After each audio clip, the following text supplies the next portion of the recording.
नमस्कार साथियों, स्वागत है आपके अपने चैनल एम विद्याविन सर में। आज हम उत्तराखंड लोअर पीसीएस की कट ऑफ और मुख्य परीक्षा के लिए हमें किस तरीके से तैयारी करनी चाहिए और अन्य जो महत्वपूर्ण बातें हैं मुख्य परीक्षा को लेकर, तो उससे ही संबंधित चीज़ें हम इस वीडियो में डिस्कशन करेंगे।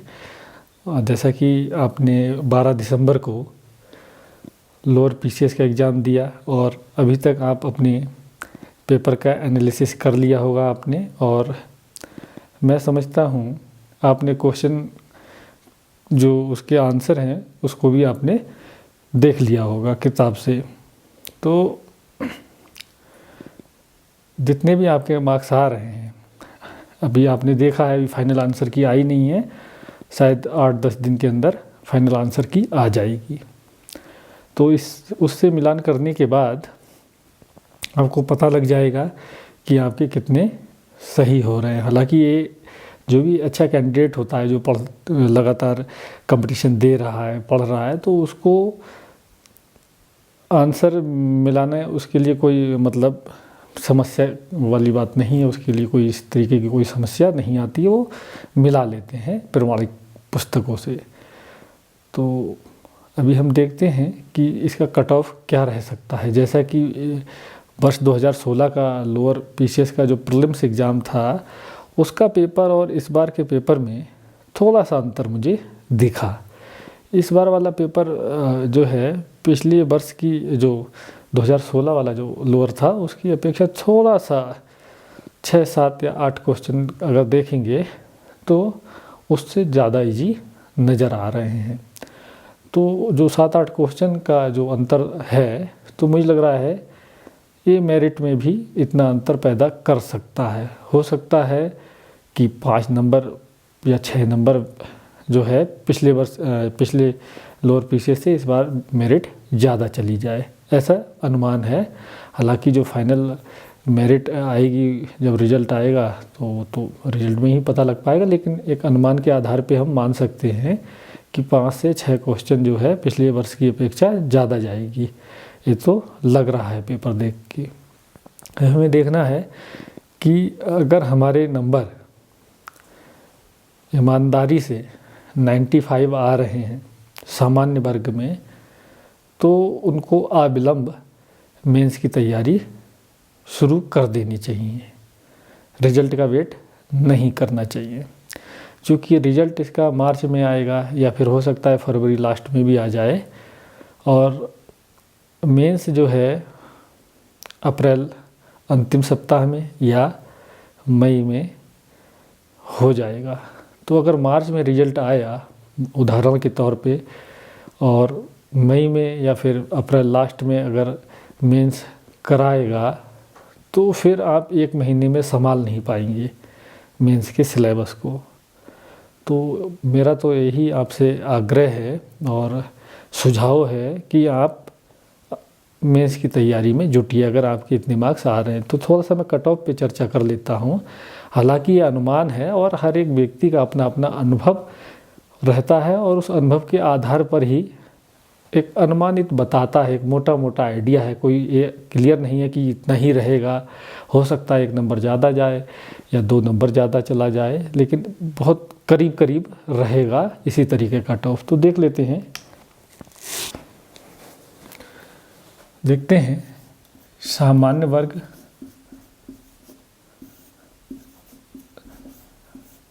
वर्ग और ओबीसी, इसका कट ऑफ कितना रह सकता है। तो देखेंगे, मेरे हिसाब से 95 रहना चाहिए, क्योंकि पिछली बार जो पेपर थोड़ा टफ था, इस वजह से कट ऑफ कम गया था और उसमें 89.75 था। तो इस बार मुझे लग रहा है थोड़ा सा बढ़ेगा, और देखेंगे कि अब सरकारी नौकरियों की तरफ जो है बहुत सारे जो अलग अलग जो प्राइवेट जॉब करते थे उनका भी रुझान बढ़ा है, और इस लॉकडाउन में बहुत सारे लोगों ने प्रिपरेशन की है, क्योंकि उनकी नौकरियां चली गई।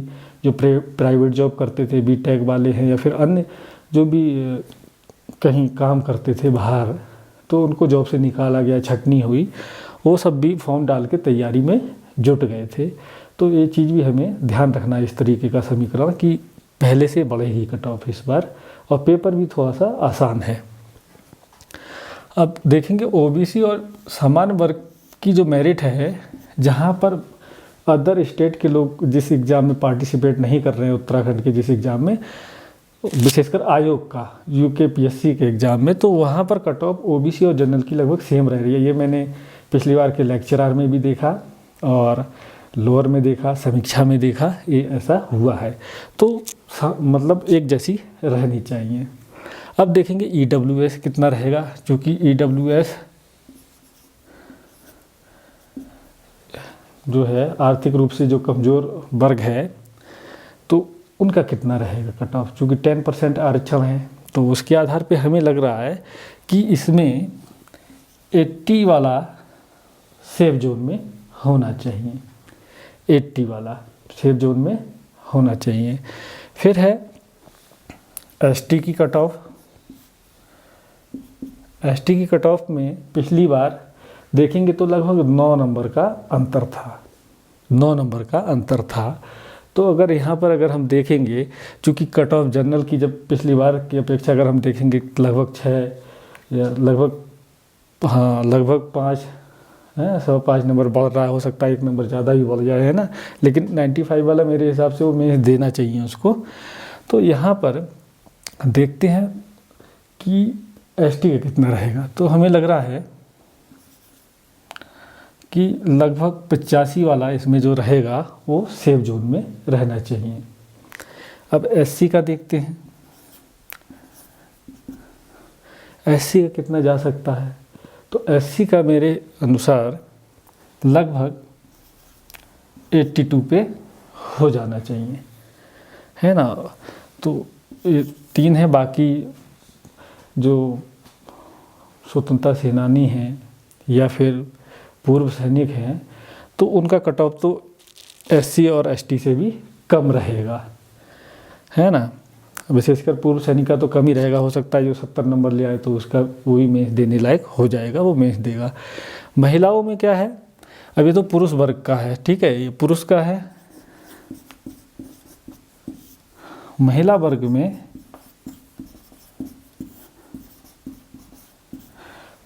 में अंतर आएगा। महिला वर्ग में जैसे जनरल का अगर है, तो जनरल में अगर देखेंगे तो तकरीबन 10 नंबर जो है कम में भी काम हो जाएगा जनरल और ओबीसी महिला का, है ना। यानी कि अगर आप देखें तो 83 से 85 वाला सेफ जोन में होना चाहिए। ऐसे ईडब्ल्यूएस में भी अगर आप देखेंगे तो यहाँ पर मुझे ऐसा लगता है 75 पर हो जाना चाहिए। इसी तरीके से एसटी में देखेंगे तो एसटी में भी अगर आप देखेंगे तो 77-78 पे होना चाहिए, 78 एक बार को मान लेते हैं हम। और एससी में भी कम पे जाएगा, हो सकता है 75 पे भी चला जाए। इस तरीके से रहने वाला है महिलाओं का भी, ये ध्यान रखना। तो ये कट ऑफ हो गया, एक जनरल सा एक आइडिया है कि ताकि आपको ये लग जाए कि अगर हम इसके आसपास हैं, इतने अगर आपके मार्क्स आ रहे हैं, फिर आपको विलंब नहीं करना है मेंस के लिए कि भाई रिजल्ट कब आएगा, और फिर हम जब रिजल्ट आएगा, अब फिर अगर आपका हो भी गया फिर आपका मेंस नहीं हो पाएगा, क्योंकि तब तक बहुत देरी हो चुकी होगी। और लोग जो अच्छे कैंडिडेट हैं, जिनको जो लगातार एग्ज़ाम दे रहे हैं, वो जानते हैं कि उनको एक अनुमान रहता है कि कितना कट ऑफ रहना चाहिए, तो वो अभी से तैयारी में जुट जाएंगे। और आप बाद में जब रिज़ल्ट आने के बाद जुटेंगे तो आप खाली मेंस सिर्फ आप बैठेंगे उसमें, लेकिन उससे कोई रिज़ल्ट नहीं बन पाएगा आपका जिससे आपको सफलता मिले। तो ये आप समझ गए हैं इतना।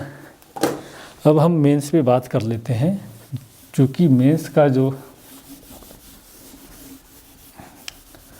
अब हम मेंस पे बात करते हैं, चूँकि मेंस बहुत ही महत्वपूर्ण भूमिका निभाएगा।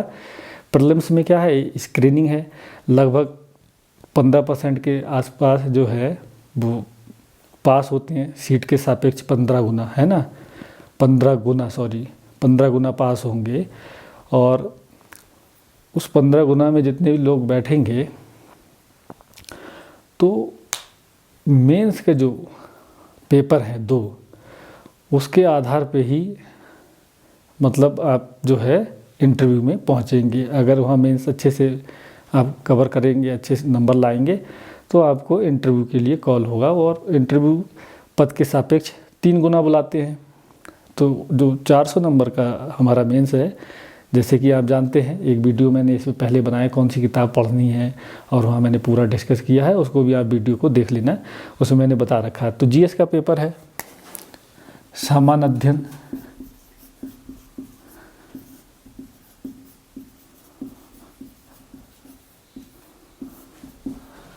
दो 200 अंक, और निबंध और आलेखन वाला जो है,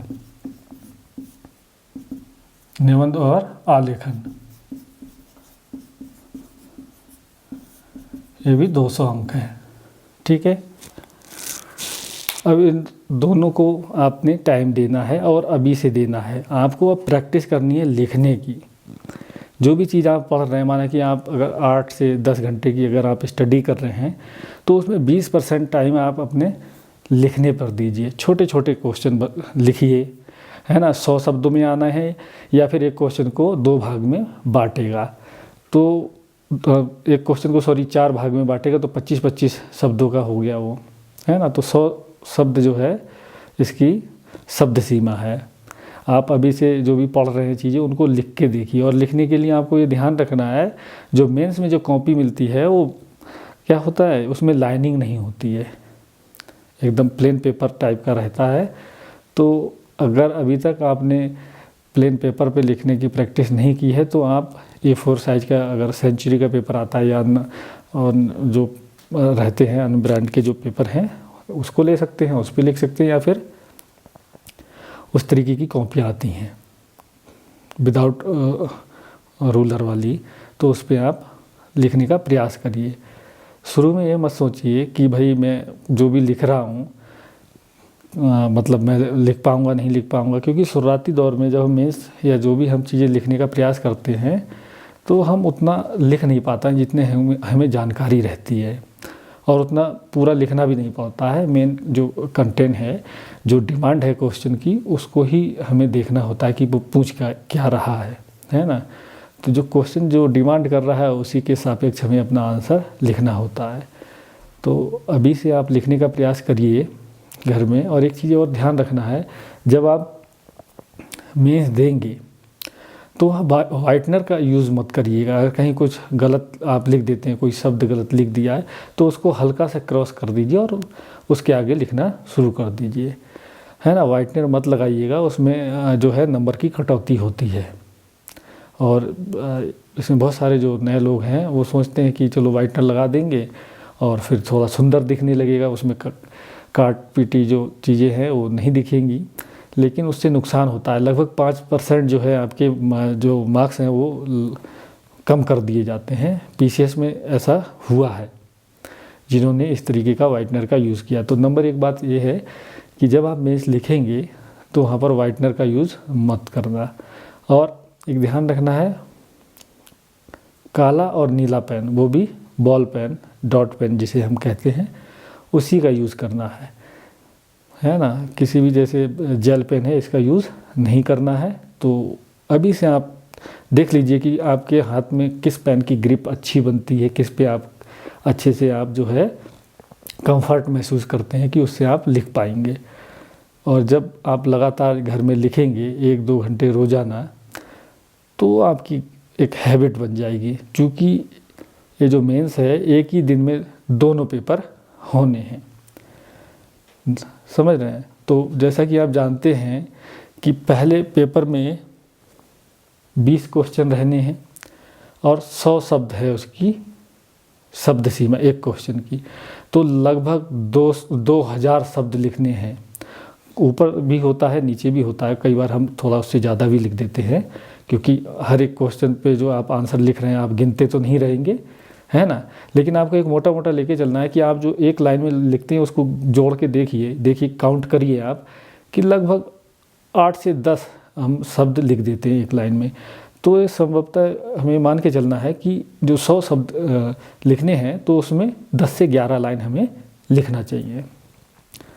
ठीक है, 10% ऊपर नीचे हो सकता है, ये छूट रहती है, इतना ये ऐसा अनुमान रहता है कि 10% अगर ऊपर भी निकल जाते हैं तो उसमें कोई नुकसान नहीं होता। लेकिन बहुत लंबा अगर लिखेंगे उस क्वेश्चन को तो उसमें फिर माइनस मार्किंग भी होती है, ये ध्यान रखना है। अब 2000 शब्द आपको लिखना है 3 घंटे में पहले पेपर में। फिर जो अगला है दूसरा पेपर, मुश्किल से 2 घंटे का गैप मिलेगा आपको, और फिर दूसरे पेपर में भी आपको लिखना है, निबंध लिखना है ना, एक लेटर ड्राफ्टिंग है और अनुवाद वाला है सेक्शन, आपतित गद्यांश वाला है। तो जो सेकंड वाला पेपर है उसमें बहुत ज़्यादा शब्द तो नहीं लिखने होते हैं, लेकिन अनुमानित तौर पे मान के चलिए लगभग 1500 के आसपास वहाँ पर भी आप इतना लिखेंगे। तो लगाइए 6 घंटे में आपको इतना लिखना है, एक दिन में ही बैठना है इतना।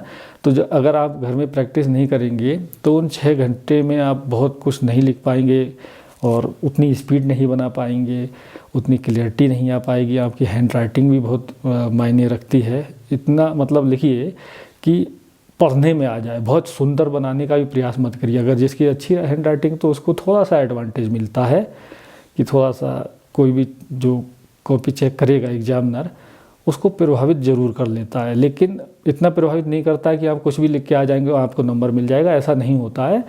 वो देखते हैं कि जो आपने लिखा है, जो कंटेंट जो आपने उसमें लिखा है वो कितना यूज़फुल है और क्वेश्चन के अनुसार कितना सटीक है, तो उस पर नंबर मिलते हैं। लेकिन है ना, हैंड राइटिंग बहुत ज़्यादा मायने नहीं रखती है।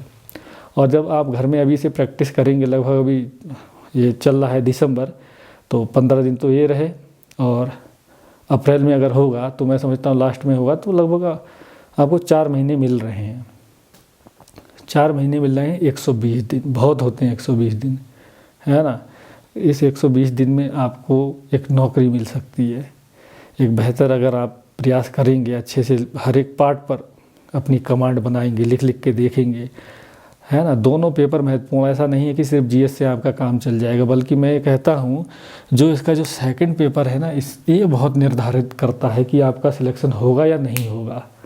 क्योंकि जीएस में सामान्य तरीके की एक मार्किंग रहती है ना, लेकिन इस वाले में बहुत अंतर पैदा करता है, विशेषकर लेटर ड्राफ्टिंग और निबंध, और उसमें अनुवाद वाला जो है इंग्लिश से हिंदी और हिंदी से इंग्लिश 25-25 अंक का है। और जो हिंदी मीडियम के जो स्टूडेंट हैं या जो अभ्यर्थी हैं उनको नुकसान होता है अनुवाद वाले में। तो ये ध्यान रखना है, अगर आपकी इंग्लिश में अच्छी कमांड नहीं है तो कोशिश करिए, कुछ यूट्यूब चैनल ऐसे हैं जो इंग्लिश में जैसे इस तरीके की चीज़ें कराते हैं, या फिर आप वैसे कहीं ऑफलाइन कोचिंग भी ले सकते हैं। 50 नंबर का सवाल है ना। 50 नंबर में इंग्लिश मीडियम के जो कैंडिडेट है उनके लिए आसान रहता है। हालांकि अनुवाद जो आ रहा है, जो ट्रांसलेट करने को आ रहा है, चाहे हिंदी से इंग्लिश आ रहा है या इंग्लिश से हिंदी आ रहा है, आसान आ रहा है, लेकिन एक डर जो बना रहता है, अगर जिसको इंग्लिश अच्छी नहीं आती उसके अंदर डर बना रहता है, उस कारण बस वो उतना बेहतर नहीं कर पाता है। 50 में से 10-15 नंबर भी नहीं ला पाएगा। और इंग्लिश मीडियम वाला वहाँ पर मैं देखता हूँ 40 से 45 नंबर ले आएंगे। एक क्वेश्चन में वो आपको 30 नंबर की लीड दे देंगे, और फिर पूरे आप कितना ही प्रयास कर लीजिए उस 30 नंबर को आप कवर नहीं कर पाएंगे पूरे मेंस में, दोनों पेपर में। तो ध्यान रखना है इस चीज़ का, ये चीज़ें बहुत ही महत्वपूर्ण। ऐसी निबंध भी है, निबंध लिखने का प्रयास करिए, है ना, बढ़िया से। हफ्ते में कम से कम 2 निबंध लिखिए, 2 निबंध लिखिए। जैसा भी अभी आप जो भी क्वेश्चन आंसर हैं या फिर निबंध है या लेटर ड्राफ्टिंग, आप देख देख के करिए, कोई दिक्कत नहीं है भाई। एक दिन में तो कोई भी जो है परफेक्ट नहीं बनता है, शुरू में देख देख के प्रयास करिए। कुछ चीज़ों को याद कर लीजिए, है ना, कुछ चीज़ें याद करने की भी होती हैं। फ्रेम बनाइए दिमाग में उस तरीके का कि कैसे लिखना है, याद रहेंगी चीज़ें तो स्पीड जल्दी आएगी, अच्छी रहेगी। सोच सोच के लिखेंगे, टाइम निकल जाएगा, क्वेश्चन छूट जाएंगे। तो कुछ चीज़ें याद रखनी है, कुछ चीज़ों को समझ भी रखनी है, ये ध्यान रखना है। जब चीज़ याद होती है तब हमारा पेन अच्छे से चलता है, हमारा कलम अच्छे से चलता है कॉपी पे, और याद नहीं रहता, हम सोचते रह जाते हैं और क्वेश्चन छूट जाते हैं। ये ध्यान रखना है मेंस में कि कोई भी क्वेश्चन छूटे ना, कोई भी क्वेश्चन छूटे ना। जैसा भी आता है, जितना भी आता है आपको, आप उसमें लिखिए जिस तरीके से भी आता है, क्योंकि अगर आप छोड़ देंगे तो उस क्वेश्चन का तो मूल्यांकन होना नहीं है। लेकिन यदि आप उसमें 2-3 लाइनें भी लिख देंगे तो हो सकता है 10 नंबर का क्वेश्चन है तो 2 या 3 नंबर मिल जाए, है ना। ये चीज़ ध्यान रखना है। और फर्स्ट पेपर में एक क्वेश्चन है सांख्यिकी का, 10 नंबर का है, वो अनिवार्य रूप से आता है, वो फिक्स है कि वो आना है। क्योंकि जीएस में हिस्ट्री है, polity, economy, geography, Uttarakhand, current, तो उसमें नहीं फिक्स है कि कहाँ से आएगा क्वेश्चन, पता नहीं है ना। हिस्ट्री में कहाँ से उठा दे क्वेश्चन, बहुत इजी पूछ रहा है। जो 2 बार के पेपर हैं उनको भी देख लीजिएगा, जो एक 13 में हुआ है और जो 16 वाला जो लोअर पीसीएस है उसके मेंस के पेपर साइट पे हैं। अगर आपको वहाँ नहीं मिल रहे हैं तो आप कमेंट बॉक्स में अपना व्हाट्सएप नंबर दीजिएगा, मैं आपको पीडीएफ उसका भेज दूँगा। ये चीज़ ध्यान रखना, उसका एनालिसिस कीजिए। और 2 बार पीसीएस का भी एग्ज़ाम जो अब नए पैटर्न पे जो हुआ है 2012 वाला बैच और 2016 वाले बैच में, तो वह उनके भी पेपर आप देख लीजिए, है ना। उनके पेपर भी देख लीजिए कि भाई हिस्ट्री वाले पेपर में कैसे क्वेश्चन पूछे हैं, या फिर जो भारतीय संविधान राज्य व्यवस्था वाले में कैसे पूछे हैं। तो उनको देख के एक बार एक मोटा मोटा आइडिया ले लीजिए और उनको लिखने का प्रयास कीजिए घर में। तो इन सब चीज़ों का हमें मतलब, अगर इस तरीके से हम रणनीति बना के तैयारी करेंगे तो आप अच्छी दिशा में तैयारी करेंगे और उससे कुछ रिजल्ट भी आएगा। कम से कम कोशिश करना है, हालांकि कट ऑफ का तो नहीं पता लगता है मेंस में कितना जाएगा, पेपर किस तरीके का आ रहा है तो टाइम बताएगा ना जब पेपर होगा। लेकिन अपनी मोर्चाबंदी, अपनी रणनीति को अगर सही तरीके से, सही रणनीति के साथ अगर आप पढ़ते रहेंगे तो नंबर आएंगे, है ना। नंबर आएंगे, ऐसा कुछ नहीं है कि नंबर नहीं आएंगे। लिखने का प्रयास करना है, क्योंकि हर एक एग्ज़ाम का और हर एक स्टेप का अलग अलग तरीका होता है। जैसे प्रीलिम्स है तो प्रीलिम्स में आपने पढ़ा, फैक्ट याद किए और प्रैक्टिस ऐड किया, क्योंकि वहाँ ऑब्जेक्टिव था। अभी जो मेंस है तो मेंस लिखने पर है तो लिखने की प्रैक्टिस करनी है। जैसे इंटरव्यू आएगा तो जो चीज़ें आपने पढ़ी हैं तो उनको बोल कर मतलब तैयार करना है ना। बोल कर तैयार करना है। आप जो चीज़ें आपको मालूम है आप उनको कितने अच्छे से जो है प्रेजेंट कर पाते हैं, उसका प्रस्तुतिकरण कर पाते हैं, तो इंटरव्यू उस पर फोकस रहता है। हालांकि जब इंटरव्यू के लिए वो होगा तो उसके लिए मैं वीडियो बनाऊंगा। अभी बहुत दूर की बात है इंटरव्यू, पहले हमें मेंस पर ही फोकस करना है। अभी बिल्कुल चिंतित नहीं रहना है, रिजल्ट का वेट मत करिए बिल्कुल भी। मैं बार बार कह रहा हूँ, रिजल्ट का वेट नहीं करना है। अभी से जुट जाइए। अगर इस तरीके से जो मैंने भी कट ऑफ बताया अगर उसके आसपास भी हैं तो जुट जाइए। तैयारी तो करनी है ना। अगर बाई चांस 1% नहीं भी हुआ, मान लेता हूँ 1% आपका नहीं हुआ, तो तैयारी तो कभी ख़राब जाएगी नहीं आपकी, किसी दूसरे एग्ज़ाम में काम आ जाएगी। अभी तो पीसीएस का प्रीलिम्स भी होने वाला है ना, होगा। अब कब होगा ये तो आयोग बताएगा, तो वहाँ भी आपकी तैयारी हो जाएगी।